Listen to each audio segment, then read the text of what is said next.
muchas gracias. También muchas gracias por la oportunidad de dar una plática en el coloquio. Como decía Mónica, voy a presentar el trabajo que llevamos a cabo con Hortensia en esta nueva estancia postdoctoral que estoy realizando con ella. Este trabajo lo empezamos en enero, tuvimos suerte de que se desarrollara todo bastante rápido y ahorita ya es un trabajo completo y bastante amplio, bastante bonito, creo yo. Bien, empecemos. Para empezar, vamos a definir tres cosas para poner en contexto. ¿Okay? Lo primero de lo que vamos a hablar es de problemas de decisión. Realmente toda esta plática se refiere a problemas de decisión. Un problema de decisión es aquel que se puede plantear mediante una pregunta cuya respuesta es sí o no. Ejemplo, un ejemplo clásico, un ejemplo que me gusta mucho. Ejemplo del problema de la tres coloración. Dada una gráfica cualquiera, esta es una instancia del problema de tres coloración, es una gráfica. La pregunta ¿es G tres coloreable? Es decir, podemos asignar colores a los vértices de la gráfica de tal manera que dos vértices adyacentes que están unidos por una arista no reciban el mismo color. Y es muy fácil plantear problemas de decisión. Son preguntas cuya respuesta es sí o no, nada más.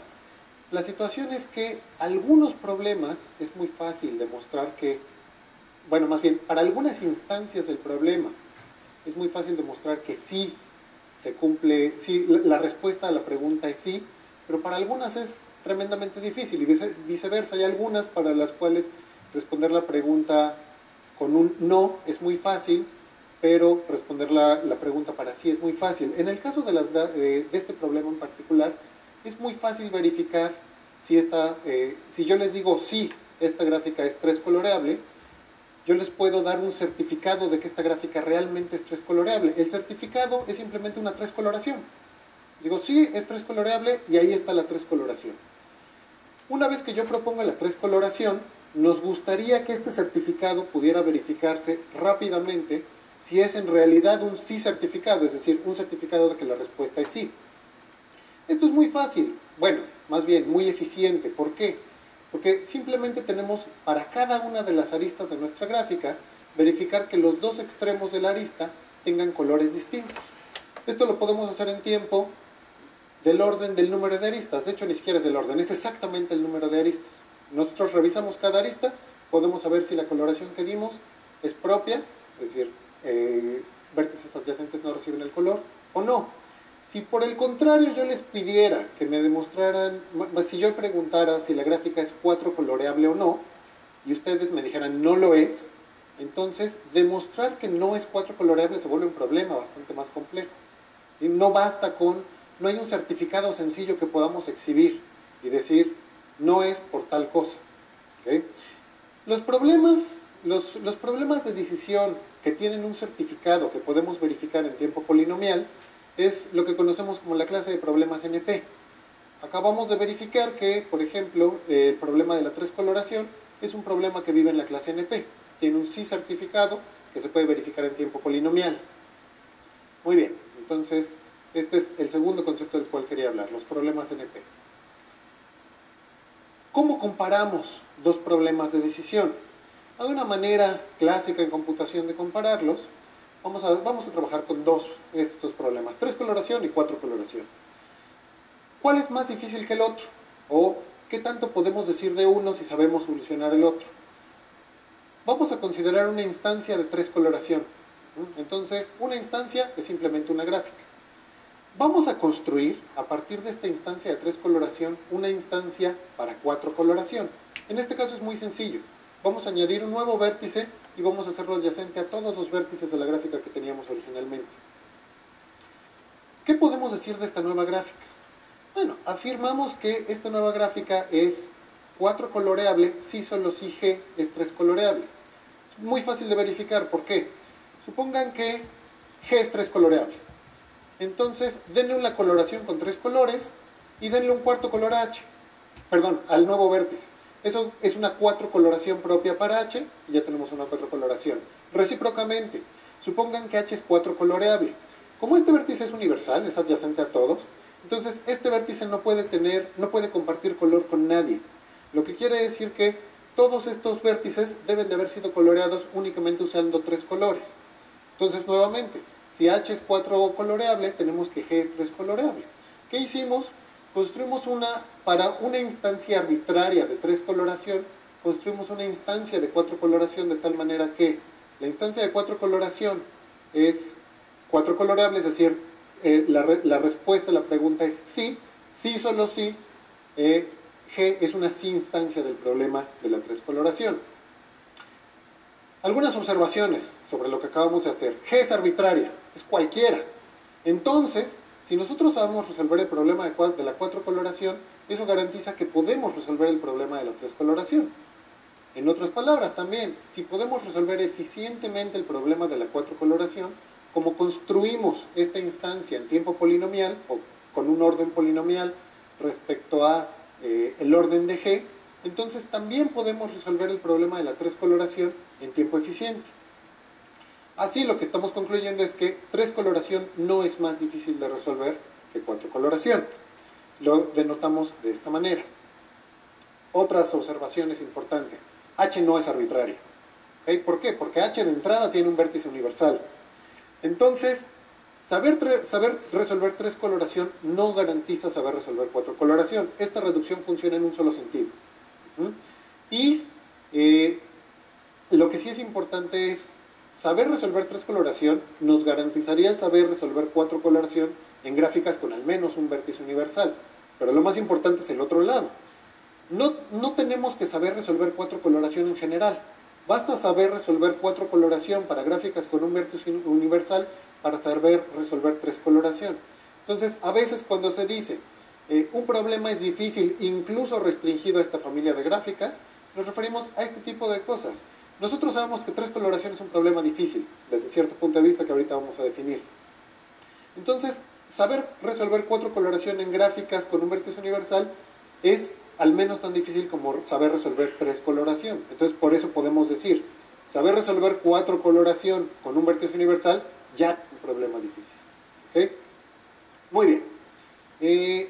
¿A qué me refiero con que es un problema difícil? Me refiero a que es un problema NP completo. ¿Qué es un problema NP completo? Es un problema que está en la clase NP, que definimos al principio, y que además para cualquier otro problema en NP, ese problema no es más difícil que nuestro problema P. Dicho de otra forma, si nosotros sabemos resolver a P, sabemos resolver a cualquier problema en la clase NP, lo cual es sobresaliente, porque en la clase NP tenemos una gran cantidad de problemas de decisión con los que trabajamos día a día. Si sabemos resolver uno de ellos, lo sabemos resolver todos. ¿Okay? La situación es que hasta el momento no sabemos que se pueda resolver alguno de ellos de manera eficiente. De hecho, ese es uno de los problemas de la Fundación Clay, del $1.000.000. Si ustedes pueden encontrar una solución en tiempo polinomial para resolver un problema NP completo, reciben $1.000.000 y pasan a la gloria, porque esencialmente podrían resolver una gran cantidad de los problemas que se usan hoy en día, no solo dentro de matemáticas, sino en aplicaciones en la vida cotidiana. Muy bien.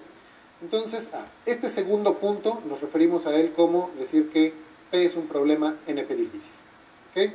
Entonces, esta es la clase de los problemas NP completos, aunque pareciera, bueno, es sobresaliente que existan problemas NP completos. De hecho, demostrar que existía el primero fue bastante dramático, fue el problema de la satisfacibilidad booleana.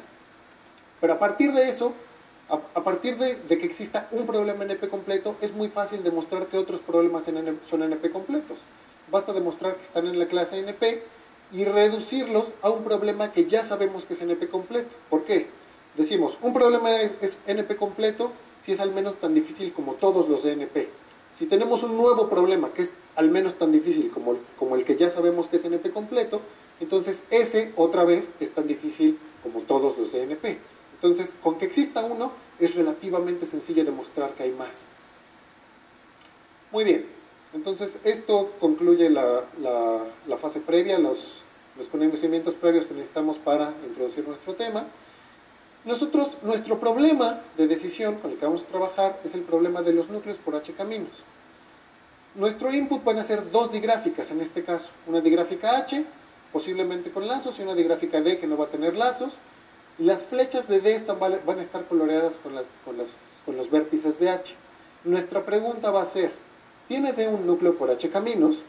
En lugar de darles la definición del núcleo por H caminos y verlo todo otra vez, vamos a ver directamente un ejemplo. Aquí tenemos una instancia de nuestro problema, una digráfica H posiblemente con lazos, una digráfica D cuyas flechas están coloreadas con los vértices de H. Un núcleo por H caminos va a ser un conjunto de vértices, esos vértices en 100 que tenemos ahí, de tal manera que para cualquier vértice que no esté en el núcleo, es decir, los vértices negros aquí, exista un H camino hacia algún vértice del núcleo. Un H camino solo es un camino que tiene cambio, bueno, todas las flechas son dirigidas en la misma dirección y sus cambios de color están dictados por la digráfica H. ¿A qué me refiero? De rojo puede seguir rojo porque hay un lazo aquí, de rojo puede seguir rojo, de rojo puede seguir rojo, de rojo puede seguir verde porque hay flecha de rojo a verde. Entonces este es un H camino y esto garantiza que hay un H camino de este vértice hacia un vértice del núcleo. Decimos que en este caso este vértice está absorbido por H caminos por un vértice del núcleo y podemos verificar para el vértice que ustedes quieran que está absorbido por H caminos, para algún H camino, para algún vértice del núcleo. ¿Okay? Entonces, un H núcleo es un subconjunto de vértices H, bueno, absorbente por H caminos. ¿Qué otra cosa pedimos? Que los vértices del núcleo no se alcancen entre sí por H caminos.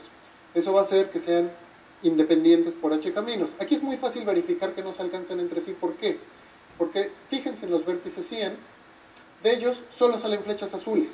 Y de azul solo puede seguir azul. Entonces es muy fácil ver que alcanzan. Este solo alcanza a este solo alcanza a este solo alcanza a este solo alcanza a este. Este es el que más alcanza, que alcanza dos vértices, pero de todos modos no alcanza otro vértice del núcleo. ¿Okay? Entonces, este conjunto de vértices 100 es absorbente por H caminos e independiente por H caminos. Eso es un núcleo por H caminos. ¿Ok? Entonces nuestra pregunta es, dado un patrón H, le vamos a llamarle patrón a esta digráfica que nos dice cómo podemos cambiar de color, y una digráfica coloreada con los vértices del patrón, ¿existe un núcleo por H caminos? ¿Sí o no? Muy bien. Una pregunta natural es, ¿a quién exhibimos una digráfica con un núcleo por H caminos? Pero una pregunta natural es, ¿todas las digráficas tienen un núcleo por H caminos? En caso que la respuesta fuera así, este problema de decisión sería trivial. Se podría resolver en tiempo constante siempre, la respuesta siempre sería así. ¿Okay? Por suerte, no es el caso, si no, no tendríamos nada que hacer. Y este es un ejemplo, mismo patrón, pero vamos a fijarnos en esta digráfica D. Fíjense que esta digráfica es vértice transitiva, es decir, es simétrica por todos lados, como la volteen sigue siendo simétrica. Entonces, basta verificar que un vértice no puede estar en un núcleo por H caminos. Supongan que este vértice está en un núcleo por H caminos. Entonces, ¿qué sucede? Va a absorber a este rojo-azul y va a absorber a este por rojo. Son los únicos vértices en los que va a absorber. Por otro lado, este va a alcanzar a este con una flecha verde y va a alcanzar a este con rojo-azul. ¿Qué quiere decir? Los vértices que absorbió no pueden estar en el núcleo porque si no, no sería independiente. Los vértices que él alcanza tampoco pueden estar en el núcleo porque si no, tampoco sería independiente. Quiere decir que ningún otro vértice puede estar en el núcleo. Sin embargo, los vértices amarillos no están absorbidos. Entonces, si hubiera un núcleo y tuviera un vértice, este tendría que ser el único vértice del núcleo, pero entonces habría vértices sin absorber. Entonces, esta digráfica no tiene núcleo por H caminos. Como se pueden dar cuenta, es más fácil tener un certificado de que algo sí tiene un núcleo por H caminos de que no lo tiene. Aquí tuvimos que hacer una demostración verificando qué sucedería si. En el otro caso simplemente exhibimos el núcleo por H caminos, pero bueno, tenemos un detallito exhibiendo el núcleo por H caminos. Encontrar H caminos entre un par de vértices no sabemos qué tan eficiente sea. O sea, podría ser muy tardado verificar si hay un H camino entre un par de vértices o no. Nosotros necesitamos que eso pueda hacerse en tiempo polinomial. Bueno, ahorita vamos a eso. ¿Qué sucede aquí? Entonces ya tenemos ejemplos de instancias del problema de núcleos por H caminos que tienen solución satisfactoria. La respuesta es sí. Tenemos algunos ejemplos donde la respuesta es no. La pregunta es, ¿de qué depende que exista un H camino? Depende de la digráfica D, o depende del patrón H, o depende de los dos. En 1982, Sansauer y Goodrow demostraron este resultado increíble y fabuloso, que dice, si nosotros elegimos este patrón, H1, dos vértices, cada una con un lazo, sin flechas entre ellos, es decir, los H caminos son simplemente caminos monocromáticos, todas las flechas tienen el mismo color, entonces cualquier digráfica coloreada con este patrón tiene un núcleo por H1 caminos, cualquiera, es decir, no importa la digráfica, importa el patrón en este caso, nada más. Muchos años después, 2007, Arpin y Linek demostraron que esta digráfica tiene la misma propiedad. Cualquier digráfica H2 coloreada va a tener un núcleo por H2 caminos. Otra vez, no importa la digráfica, lo que importa es el patrón. Entonces, a este tipo de digráficas se les llamó patrones pancromáticos. Son aquellas digráficas H en las cuales, sin importar cómo coloreen a una digráfica con los vértices de H, siempre va a tener un núcleo por H caminos. Entonces podríamos decir que H1 y H2 son patrones pancromáticos. Una pregunta obvia y natural, ¿hay más patrones pancromáticos? No, consideren este ejemplo. Vamos a hablar brevísimamente de M particiones, particiones matriciales. Muy bonito, pero aquí solo lo vamos a usar con dos matrices. Vamos a decir que una matriz es M1 particionable, donde M1 es esta matriz. Si podemos dar una partición donde siga el patrón de la matriz, es decir, podamos dar una partición del conjunto de vértices en dos gráficas completas, aquí están dos gráficas completas, tales que entre ellas estos ceros indican que no hay flechas. Entonces esta va a ser nuestra gráfica H, va a ser una gráfica H que consiste de dos gráficas completas. Aquí se me olvidó poner los lazos, pero deberían tener lazos cada una de ellas. ¿Qué sucede? Imagínense que una digráfica esté coloreada con H. Entonces nosotros podemos hacer cambios de rojo a rojo, de rojo a azul, de azul a azul, de azul a verde. Podemos tener todas estas posibilidades. ¿Qué quiere decir? Que podemos olvidarnos de que son tres colores y pensarlos como un solo color, con un lazo. Lo mismo de este lado. Entonces, esencialmente estamos en el caso del teorema de Sansauer y Goodrow. Entonces, este no es tan diferente del caso de Sansauer y Goodrow, y este por lo tanto también es un patrón pancromático. Misma situación para el patrón pancromático de Arpin y Linek. Ahora tenemos una partición de este tipo, 1, 1, asterisco 1, ¿qué quiere decir?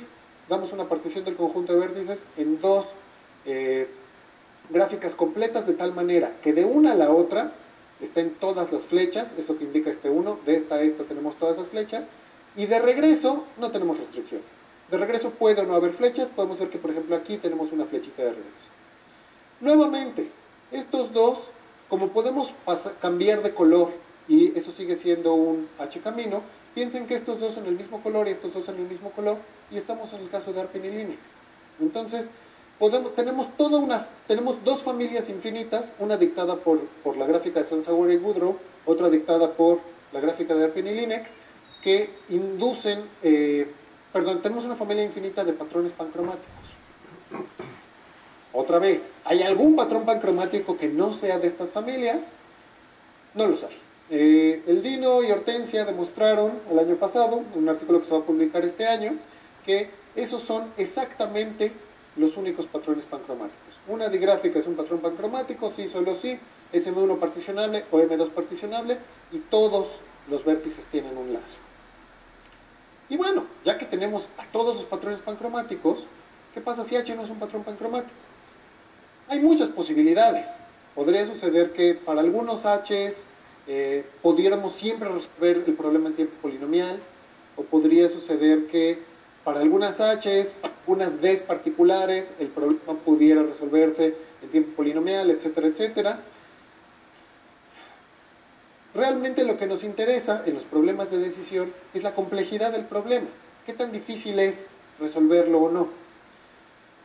Para no hacerles el cuento largo, el resultado principal que obtuvimos, Hortensia y yo, el resultado principal de este trabajo es que todas las digráficas que no son patrones pancromáticos tienen problema de núcleo por H caminos NP completo. Es decir, si no es trivial, es sumamente difícil.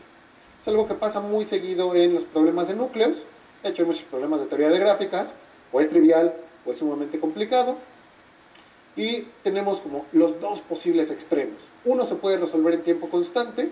Recuerden, es solo una pregunta, es un problema de decisión, sí o no. Si yo les doy una H arbitraria y les pregunto, para esa H alguna D tiene un núcleo por H caminos, entonces la respuesta puede ser sí, tiempo constante, porque H es un patrón pancromático, o puede ser, no sabemos si no existe un algoritmo eficiente para verificarlo. Entonces, esto es justo lo que vamos a demostrar, que este problema es NP completo. ¿Cómo lo demostramos? Lo tenemos que demostrar no un problema, sino tenemos que demostrar una familia de problemas, porque es para cualquier H que no sea un patrón pancromático. Pero bueno, eso simplemente se reduce a elegir una H arbitraria que no es un patrón pancromático, verificar que su problema núcleo por H caminos está en NP y que su problema de núcleo por H caminos es NP difícil. Lo tenemos que reducir a algún problema que ya sepamos que es NP difícil, NP completo, perdón. Lo que les decía, tenemos que verificar que está en NP, es decir, si tenemos un sí certificado a esta pregunta, ese sí certificado debe de poderse verificar en tiempo polinomial. ¿A qué se reduce? A que si nosotros elegimos un conjunto de vértices y yo les digo, este conjunto de vértices es un núcleo por H caminos, ustedes pueden verificar ese un tiempo polinomial. ¿Cómo hacemos eso? Si nosotros pudiéramos encontrar los vértices que alcanza un vértice específico por H caminos en tiempo polinomial, si tuviéramos un algoritmo para hacer eso, solo tenemos que correr ese algoritmo desde cada vértice de la gráfica y ver si alcanza algún vértice del núcleo, bueno, del que nosotros decimos que es un núcleo. Si lo alcanza, eso se llevó tiempo polinomial, lo hacemos tantas veces como vértices, entonces simplemente le multiplicamos el orden de la gráfica al tiempo que ya teníamos, sigue siendo polinomial. Y entre dos vértices del núcleo, otra vez corremos el algoritmo, si uno alcanza al otro, ya no es un núcleo por H caminos porque no es independiente, si no alcanza ninguno, todo funciona bien. En lugar de darles el pseudocódigo del algoritmo y explicarles teóricamente cómo funciona el algoritmo, aunque sea ligeramente tedioso, vamos a ver cómo corre este algoritmo en esta gráfica chiquita. El algoritmo va a estar basado en BFS, búsqueda de amplitud primaria, que análogamente a BFS tenemos una fila que inicialmente va a ser vacía, tenemos un conjunto de vértices explorados que inicialmente va a ser vacíos, y lo primero que vamos a hacer va a ser meter a la fila al vértice raíz, desde donde queremos empezar a explorar. ¿Okay? En este caso, a diferencia de BFS, en BFS solo metemos vértices a la fila y decimos, llegamos a un vértice, vemos si sus vecinos están explorados o no, y si no están explorados los vamos metiendo a la fila. En este caso tenemos que meter una pareja ordenada, tenemos que meter un vértice y un color. ¿Qué va a representar? Va a representar, llegamos al vértice 1 con color 1, o con color azul, rojo o verde. El primer vértice desde donde vamos a partir, como una sola flecha siempre es un H camino, no tenemos que concatenar, vamos a meter el color 1 con todos los colores de nuestra digráfica H, para indicar que de este color podemos avanzar por la flecha del color que nosotros queramos. Entonces, tenemos esto. Inicialmente este va a ser nuestro vértice activo con el color 1, entonces, suponiendo que llegamos a 1 por una flecha de color 1, perdón, de color azul, ¿por dónde podemos seguir avanzando? De azul puede seguir azul o puede seguir rojo. Entonces, bueno, vamos a decir, avanzamos por rojo, llegamos a 2, y decimos, como llegamos a 2 por rojo, metemos un 2 rojo a nuestra fila y a nuestro conjunto de vértices explorados. ¿Qué más podemos hacer? Ya no hay ninguna, como no sale ninguna flecha azul y esa es la única flecha roja que teníamos, llegando a 1 desde azul no podemos explorar nada más, entonces lo sacamos de nuestra fila y ahora nuestro vértice activo va a ser el 1 con rojo. Si hubiéramos llegado a 1 desde rojo, podríamos avanzar por rojo o por verde. Hay una flecha verde, entonces llegamos a 3 con verde, lo metemos a nuestra fila. Como ya no hay ningún otro vértice que podemos alcanzar desde 1, sacamos a 1 de nuestra fila. Y ahora, si hubiéramos llegado a 1 por verde, podríamos avanzar por verde. Pero verde ya está explorado, está en nuestro... Bueno, perdón, 3 verde ya está explorado, que es esta flecha. Está en nuestro conjunto de vértices explorados, entonces nos olvidamos de él y sacamos a 1 de nuestra fila. Ahora, nuestro vértice activo es 2 rojo. Llegamos a 2 por rojo, podemos salir por rojo por verde, salimos por verde y llegamos a 6. Entonces metemos 6 verde en nuestra fila, metemos 6 verde en nuestros vértices explorados y realmente preparé todo el algoritmo así con todo detalle, lo voy a pasar más o menos rápido, nada más quiero ver dos partes interesantes del algoritmo. Una que dice que el algoritmo funciona bien, es decir, que no va a entrar en un loop infinito, y otra que también va a alcanzar a los vértices usando H caminos. Entonces aquí llegamos a 6, sacamos el 2, desde 3 llegamos a 7, por azul, sacamos el 3. Ahora, nuestro vértice activo es el 6, esto es importante. Hay claramente una trayectoria que va de 1, 2, 6, 8, pero la trayectoria es rojo, verde, rojo. De rojo puede seguir verde, pero de verde no puede seguir rojo. Entonces, esta trayectoria no me sirve porque no es un núcleo, no es una H trayectoria, ni tampoco es un H camino. Sin embargo, llegando a 6, de 6, como llegué a 6 por verde, puedo avanzar hacia azul. Entonces puedo subir hacia 5 y meto a 5 en azul. Entonces meto a 5.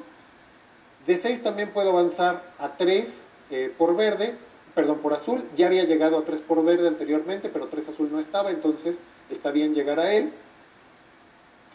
Termino de explorar 6, exploro 7. De 7, llegué a 7 por azul y de azul no sigue verde, entonces estos dos vértices no los voy a alcanzar nunca, ¿no? Y mi algoritmo funciona bien, porque realmente aquí me dice, verifico, llego por azul, verifico que no puedo salir por verde, no los meto a la fila, sí meto a la fila este 4 rojo. ¿Okay? Sigo avanzando, saco a 7 de la fila y regreso a 5 nuevamente. Entonces en 5 va a avanzar y va a llegar, ya habíamos llegado a 6 por verde, pero ahora vamos a llegar a 6 por azul, lo cual es bastante útil porque de azul sí sigue rojo. Entonces cuando exploremos a 6 azul vamos a poder llegar a 8. ¿Okay? Seguimos con esto, sacamos a 5 de la fila. En 3, cuando llegamos a 3 azul, resulta que ya habíamos explorado cuando llegamos a 3 verde la flecha azul que sale. No tenemos nada nuevo, lo sacamos directamente. 4, metemos a 3, bueno, 3 estaba en verde y en azul, no estaba en rojo, lo metemos en rojo, pero ya sabemos que no vamos a llegar a ningún lado, pero el algoritmo lo tiene que meter. Y finalmente llegamos a 6 azul. Ahora sí, con 6 azul puedo seguir de azul rojo y entonces ya puedo llegar a 8. ¿Okay? Y esencialmente ya saco azul de la fila. Desde 3 ya no llego a nada, desde 8 ya no llego a nada. El algoritmo termina cuando Q es vacía, cuando tenemos una fila vacía. En este momento podemos decir, nuestro algoritmo terminó, los números, nos podemos olvidar de los colores y decir, los que estaban en esta lista son exactamente los vértices que se alcanzaron por H caminos desde 1. ¿Okay? Esto debería ser en tiempo polinomial. Entonces, ¿en cuánto tiempo corre este algoritmo? Lo peor que nos puede suceder, le entren flechas de todos los colores. Y que de cada vértice salgan flechas de todos los colores. Es decir, para un vértice, cada flecha que entra, tenemos que explorar todas las flechas que salen. Si hacemos eso para cada flecha que entra, es simplemente número de flechas que entran por número de flechas que salen. Si hacemos eso para cada vértice de la digráfica, es simplemente esta suma, y naturalmente esto es menor o igual que, en lugar de tener el vértice de el exgrado de este vértice, tener el exgrado más grande de toda la digráfica.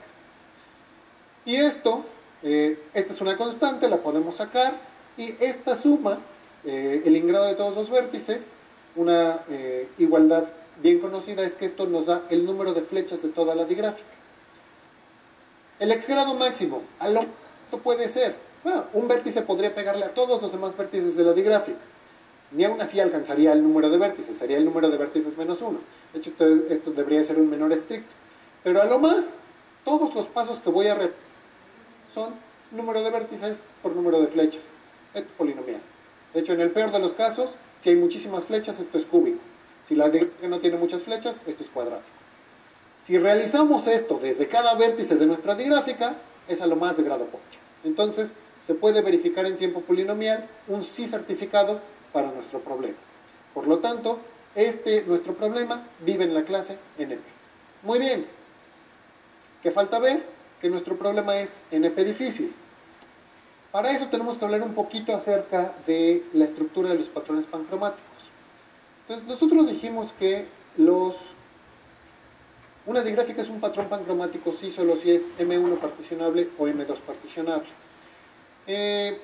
Demostramos con Powell Hell en 2013 que una digráfica es M1 particionable sí, solo sí no tiene conjuntos independientes de tamaño 2, es decir, conjuntos que no haya flecha entre ninguno de los dos vértices, y no tiene a ninguna de estas tres digráficas como subdigráfica inducida.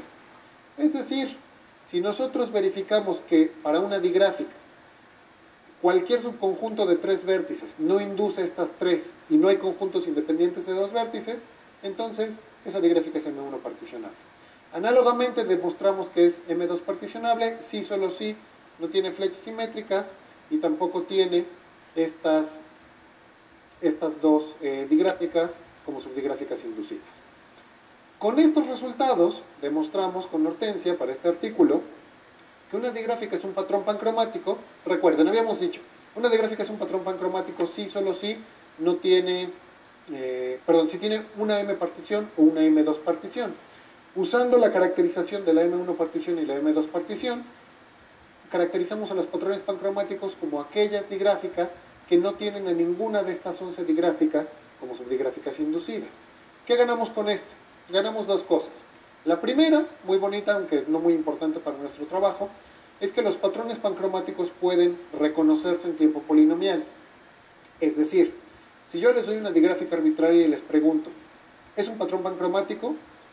Me pueden responder en tiempo polinomial sí o no.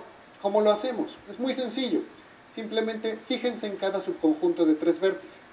Para ese subconjunto de tres vértices, fíjense si es alguna de estas 11. Tal vez tengan que hacer 11 comparaciones, pero es un número constante y van a hacer ese número constante por el número de subconjuntos de tamaño 3 de la digráfica. ¿Cuántos hay? Las combinaciones de n en 3, aproximadamente cúbico. Entonces, se puede verificar en tiempo aproximadamente cúbico si una digráfica es un patrón pancromático o no. Esa es la implicación menos importante de este teorema. ¿Cuál es la implicación más importante? Si algo no es un patrón pancromático, tiene una de estas como subdigráfica inducida. Entonces, basta demostrar, para ver que cualquier digráfica que no es un patrón pancromático tiene un problema en EP completo, fíjense en una de estas digráficas y digan, si yo tengo una digráfica que contiene una de estas y demuestro que el problema es en EP completo, entonces ya demostré que toda una familia de digráficas que no son patrones pancromáticos es en EP completo. De hecho, si para cada una de estas ustedes demuestran que una digráfica que contiene alguna de estas tiene problema en EP completo, entonces ya demostraron que todas las digráficas que no son patrones pancromáticos tienen problema en EP completo. Es exactamente lo que vamos a hacer. Y de hecho, podemos matar varios pájaros de un tiro. Vamos a demostrar que una digráfica H que tiene esta estructura tiene un problema en EP completo. ¿A qué me refiero con esta estructura? Vamos a tener tres vértices de tal manera que del primer vértice al segundo haya una flecha, no haya flecha del segundo al primero, del primero al tercero no haya flecha y no nos importa qué pase con las demás flechas. Podría haber flecha de aquí de regreso, podría haber flecha entre estas dos, realmente no nos importa. Si se fijan, esta estructura cubre a prácticamente todas estas. ¿A cuáles no cubre? No cubre a esta, no cubre a esta, no cubre a esta y no cubre a esta. Solo hay 4 digráficas que no están cubiertas con esta estructura. Entonces, si demostramos que una digráfica que contiene esta estructura tiene un problema en EP completo, ya cubrimos prácticamente a todas las digráficas que no son patrones pancromáticos. Tenemos que hacer una reducción polinomial, como la que hicimos al principio de 4 coloración desde 3 coloración. Aquí vamos a hacer una reducción del problema del H núcleo desde el problema del núcleo. ¿Qué es un núcleo? Un núcleo simplemente es un conjunto de vértices independiente, ya no independiente por H núcleo, sino simplemente independiente, es decir, entre cualesquiera dos vértices no hay flecha entre ellos, y absorbente, ya no absorbente por H núcleos. Absorbente es que para cualquier vértice que no está en el núcleo haya flecha hacia alguno que sí está en el núcleo. Entonces, un input clásico del problema más bien un input arbitrario del problema del núcleo es una digráfica arbitraria, sin nada más. Ese es un input. Entonces, para un input del problema del núcleo tenemos que construir un input del problema del H núcleo de tal manera que la digráfica que construyamos tenga H núcleo, sí, solo sí, la digráfica D tiene núcleo. ¿Okay? ¿Cómo la vamos a construir? Es esta construcción esencialmente. Para cada flecha la vamos a sustituir por un caminito de longitud 2, donde la primera flecha es roja, la segunda flecha es verde, y al vértice central le vamos a pegar una flecha azul que sale. ¿Qué ganamos con esto? Imagínense que esta digráfica tiene un núcleo. Como todos estos vértices tienen el grado 0, quiere decir que nadie los puede absorber.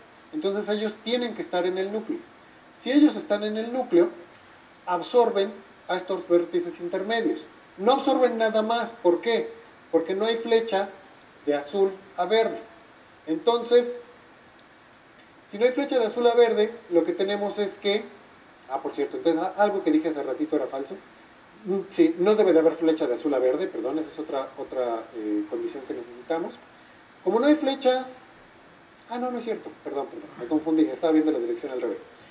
Como no hay flecha de rojo a azul, es lo único que pedimos, no hay flecha de rojo a azul, entonces este vértice no puede absorber este, porque es rojo azul, y la única flecha que le entra a cada uno de estos vértices es la flecha roja que proviene del vértice anterior. Entonces, realmente, si no nos importa nada más de la estructura de H, solo nos importa que no haya flecha de rojo a azul para que estos vértices no estén absorbidos por estos. ¿Ok? Punto número 1. Punto número 2. Si hay flecha de rojo a verde, quiere decir que de aquí puedo llegar acá, rojo-verde, entonces por cada flecha de mi digráfica original corresponde a un H caminito aquí. Y de verde no sigue rojo, entonces de aquí ya no puedo llegar para acá. Y de aquí tampoco puedo llegar para acá. Entonces esencialmente, ¿qué alcanza cada vértice? Solo alcanza lo que se alcanzaba originalmente con una flecha. Entonces, si tenemos un núcleo aquí, por ejemplo estos dos, es absorbente por H caminos, este absorbe a este, este absorbe a este, entonces, y son independientes, este no puede alcanzar a este ni viceversa. Si elegimos exactamente los mismos vértices en nuestra digráfica original, eso va a ser un núcleo, va a ser independiente y va a ser absorbente. Entonces, del otro lado funciona exactamente igual. Si hay un núcleo en D, nos fijamos en los mismos vértices, los elegimos en D' y eso va a ser un núcleo por H caminos. Entonces construimos para una instancia arbitraria del problema del núcleo, un núcleo por H caminos, de tal manera, una digráfica D', tal que esta nueva digráfica tiene núcleo por H caminos, si, solo si, la digráfica original tiene núcleo. En otras palabras, tenemos una reducción del problema de núcleo por H caminos desde el problema del núcleo. Como sabemos que el problema del núcleo es NP completo, este problema, como ya verificamos que está en NP, es NP completo. Entonces ya tenemos una gran parte de las digráficas que no son patrones pancromáticos. ¿Qué pasa con las restantes? Las restantes, como les dije, son esta y esta. Nada más verifiquemos rápidamente que no está esta estructura en alguna de ellas. Por ejemplo, esta. Necesitamos encontrar un vértice del cual salga una flecha que no regrese y que no tenga flecha hacia algún otro vértice. De aquí sale una flecha, no regresa, pero sí sale flecha para acá. Esta sale flecha, no regresa, pero sí sale flecha para acá. Lo mismo desde este lado. Entonces, de esta ni siquiera hay flechas, entonces tampoco cumple. ¿Qué si cumplen estas cuatro? Cumplen que estos dos vértices de abajo son un conjunto independiente. Eso es lo único que vamos a utilizar para nuestra siguiente reducción. Estos dos vértices de abajo son un conjunto independiente. Es justamente la observación que está aquí. Y la reducción va a ser desde tres coloración. Mi reducción favorita. Tres coloración siempre funciona. Entonces, ¿qué tenemos que hacer? Dada una instancia de tres coloración, G, vamos a construir una digráfica que tenga un núcleo por H caminos, si, solo si, G es tres coloreable. Esencialmente, ¿qué estamos haciendo? Todas las reducciones polinomiales son un modelo matemático. Simplemente no modelamos algo de la vida real, modelamos otro problema matemático. Entonces, estamos modelando el problema de la tres coloración con el problema del núcleo por H caminos. De entrada tenemos una pequeña dificultad que hay que sortear, que es, tenemos una gráfica que no tiene dirección y tenemos una digráfica que sí tiene dirección. Lo primero que vamos a hacer es, para nuestra instancia arbitraria de tres coloración, vamos a darle una orientación acíclica. Eso siempre se puede hacer. Ordenen totalmente los vértices, denle el orden total que ustedes quieran y orienten todas las flechas de menos a más. No puede haber ciclos ahí porque querría decir que hay flechas que regresan, entonces siempre podemos dar una orientación donde no haya ciclos dirigidos. Empecemos con esa orientación. Después, para cada vértice, imagínense que U y B son vértices de nuestra gráfica G. Como sabemos que la digráfica H no es un patrón pancromático, porque contiene una de nuestras digráficas que estamos considerando, entonces debe de existir una digráfica F que con ese patrón H no tenga un núcleo por H caminos. Esa digráfica F sabemos que existe, para algunos patrones H no las conocemos, solo sabemos que existe, gracias al teorema de Hortensia y Dino, pero tómenla y consideren una copia de ella por cada vértice de la gráfica original. En este caso tenemos la copia correspondiente a U y la copia correspondiente a B. Después vamos a hacer un ciclo de longitud 3, de ahí viene que sea una 3 coloración, lo estamos reduciendo a 3 coloración. Un ciclo de longitud 3, verde, eso sí es importante, y flechas verdes de todos los vértices de nuestra digráfica F hacia los vértices de este ciclo. Entonces, esa es la primera parte de nuestra reducción. Vamos a construir un gadget para cada vértice que va a ser estos ciclos con nuestra digráfica que no tiene núcleo por H caminos, todas las digráficas hacia el ciclo verdes. Todas estas nuevas flechas van a ser verdes. Ahora supongamos que hay una flecha de U a B en nuestra digráfica. Si hay una flecha de U a B, vamos a hacer esta construcción. ¿Okay? Vamos a poner estas flechas con estos colores, es muy importante, azules y verdes.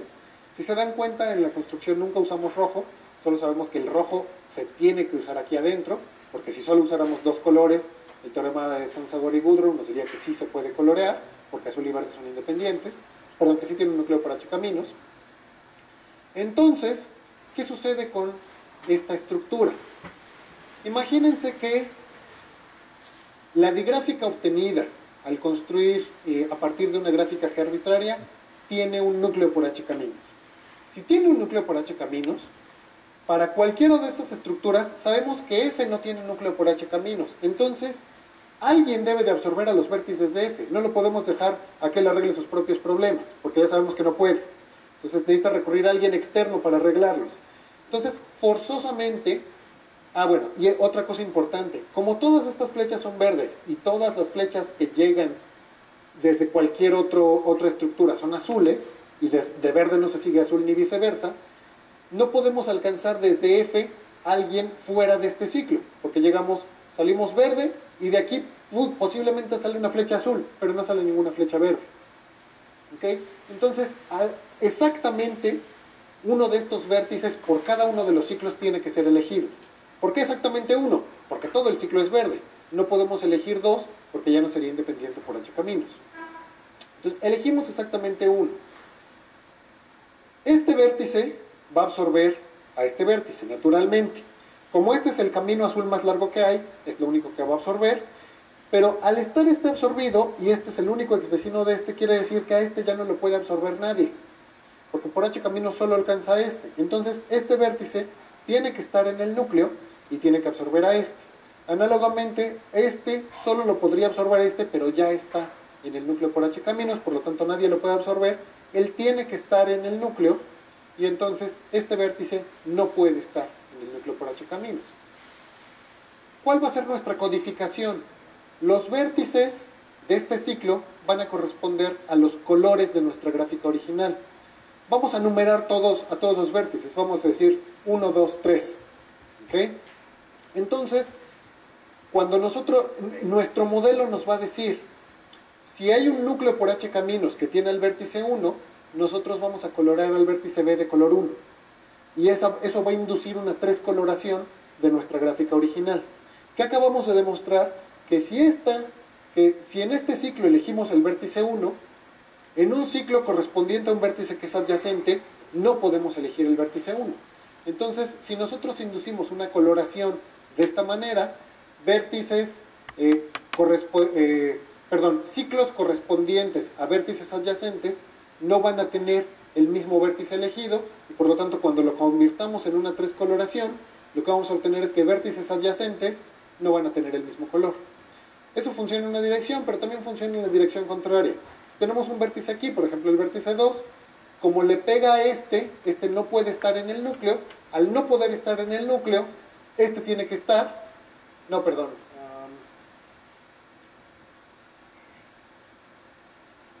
este tiene que estar porque, exacto, gracias, al no poder estar en el núcleo, alguien lo tiene que absorber, este lo tiene que absorber, eso implica que este no puede estar, alguien lo tiene que absorber, este tiene que estar, tenemos esta estructura con lo que prohibimos que este vértice esté en el núcleo. Entonces, funciona en ambos sentidos. Si aquí elegimos el color 2, entonces el color 2 no puede ser elegido aquí. Entonces, imagínense, por un lado, que tenemos un núcleo para esta digráfica. Entonces, simplemente, para cada uno de estos ciclos, fíjense qué vértice eligieron, el 1, el 2 o el 3.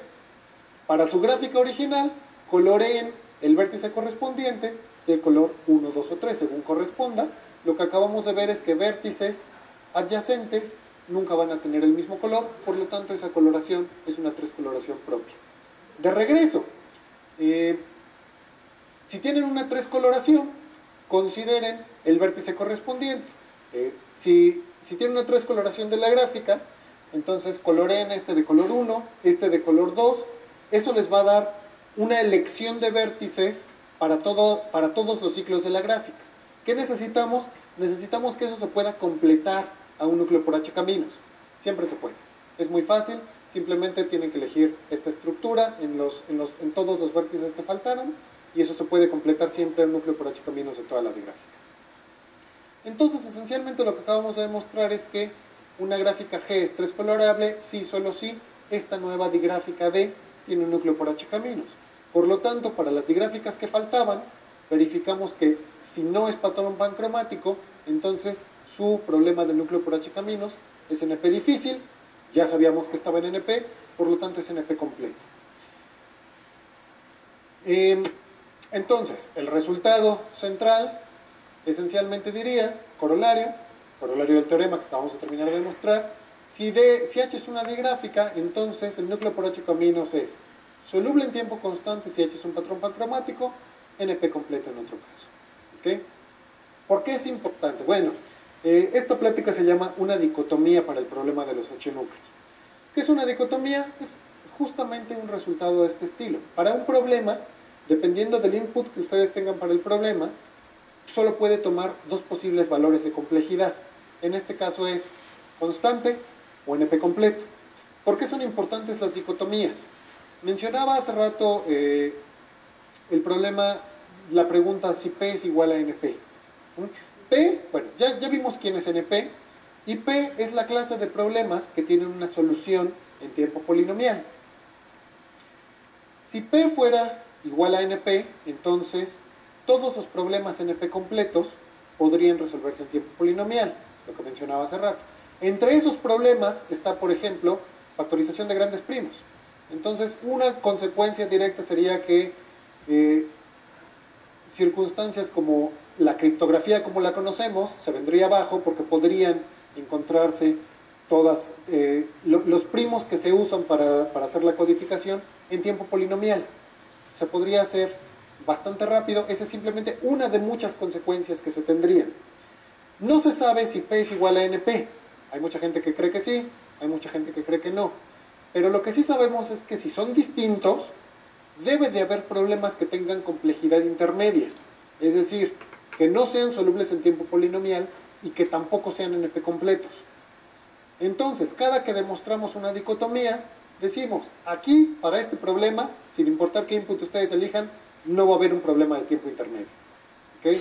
Todos los problemas se van a alguno de los extremos. Realmente, esa es como la tirada de ver si P es igual a NP. Una posibilidad es, los que creen que sí, tenemos que encontrar un algoritmo de tiempo polinomial para resolver un problema NP completo. Los que creen que no, hay que encontrar un problema que tenga dificultad intermedia, que no sea ni soluble en tiempo polinomial, ni sea NP completo. Y bueno,